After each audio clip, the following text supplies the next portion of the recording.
कुछ 12,000 साल पहले की बात है। एक अत्यंत दुष्ट इंसान हुआ। धन, काम, लोभ, मोह से ग्रसित, हत्यारा, बुरे से बुरे कामों में लिप्त इंसान। पर वह भगवान शिव का बहुत बड़ा भक्त था। उसका मानना था कि संसार का असल उद्देश्य बुराई की ओर अग्रसर होना है। उसका कहना था कि संसार में तारों के आने से पहले हर ओर अंधकार था, इसलिए अंधकार की ओर लौट जाना ही मानव की मुक्ति का असली साधन है।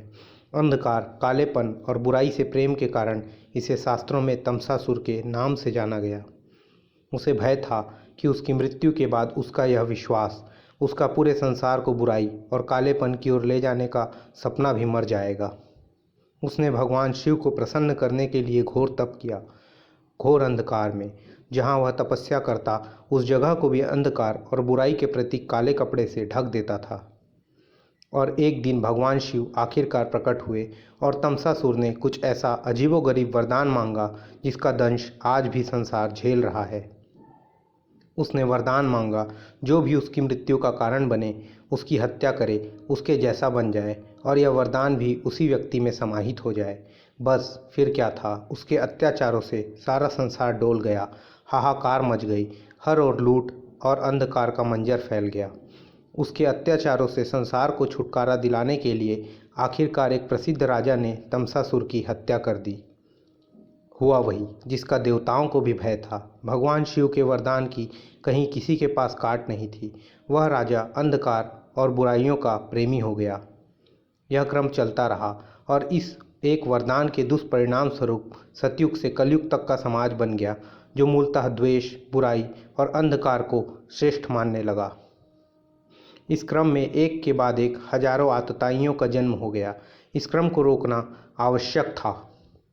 इसी समय जब हिंदुस्तान का शासन आधे एशिया महाद्वीप पर था, आज के सऊदी अरब में एक राजा था जिसके अंदर तमसासुर का वह वरदान और अंधकार था। उसके अत्याचारों से सारी भूमि मरुस्थल बन गई थी। फूल खिलने बंद हो गए थे। नशा, लूटपाट, हत्या, अंधेरे और कालेपन का राज चरम पर था। ऐसा लगने लगा था कि सारी पृथ्वी मरुस्थल हो जाएगी, सारी रोशनी का अंत हो जाएगा। तब हिंदुस्तान के राजा ने विश्व के तमाम ऋषियों की बैठक बुलाई। गहन विचार हुआ। कुछ समझ नहीं आ रहा था, आखिर संसार को तमसासुर के अंदर के अंधकार से कैसे बचाएं। जब भी कोई उसके लिए हुए वरदान के व्यक्ति की मृत्यु का कारण बनता, वह खुद वैसा ही हो जाता। तभी उस सभा में उन दिनों के सर्वश्रेष्ठ हिंदू धर्म के संत का प्रवेश हुआ। उन्होंने एक उपाय बताया। उस राजा को मारने की जगह उसके सूक्ष्म शरीर को कैद करके रखा जाए, उसी के राज्य के समीप, जहाँ एक प्राचीनतम और शक्तिशाली शिवलिंग भी मौजूद है। और उस समय के हिंदुस्तान के राजा ने उस पर हमला कर दिया। उसे पकड़कर उस ऋषि की बताई जगह ले जाया गया। वहीं उसे मंत्र शक्ति से बांध दिया गया और संसार के अंत तक तमसासुर के अंधकार प्रेम को वहीं बंद कर दिया गया। कहते हैं आज भी उसे शांत रखने और तमसासुर के अंधकार से प्रेम के लिए उस जगह को काले रंग के कपड़े से ढक कर रखा जाता है।